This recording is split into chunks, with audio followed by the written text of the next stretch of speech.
আমাৰ গুৱাহাটী বিশ্ববিদ্যালয় শিক্ষক সন্থাৰ উদ্যোগত আজি মহান শিল্পী আমাৰ সকলোৰে হিয়াৰ আমঠু জুবিন গাৰ্গ ডাঙৰীয়াৰ প্ৰতি শ্ৰদ্ধাঞ্জলি অনুষ্ঠান এটা আমাৰ আজি আয়োজন কৰা হ'ল।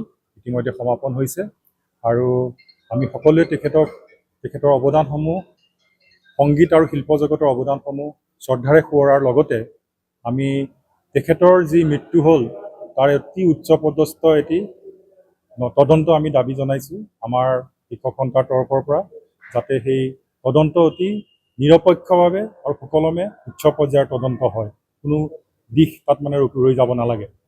আৰু তাত তদুপৰি আমাৰ শিক্ষক সন্থা আৰু অন্যান্য বিশ্ববিদ্যালয় পৰিয়ালৰ আহ্বান ক্ৰমে আমাৰ বিশ্ববিদ্যালয়ৰ তৰফৰ পৰা প্ৰস্তাৱ লোৱা হৈছে। তাৰে ১ নম্বৰ প্ৰস্তাৱটো হ'ল আমাৰ যিটো পৰিৱেশ কলা আৰু সাংস্কৃতিক বিভাগ, আমাৰ তাৰ ডাইৰেক্টৰ আছে এজন আমাৰ অধ্যাপকে, সেই তাৰ নামাকৰণটো আমাৰ জুবিন গাৰ্গ পৰিৱেশ কলা আৰু সংস্কৃতি বিভাগ সংস্কৃতি কেন্দ্ৰ গুৱাহাটী বিশ্ববিদ্যালয় নামাকৰণ কৰাৰ বাবে আমাৰ প্ৰস্তাৱ লোৱা হৈছে।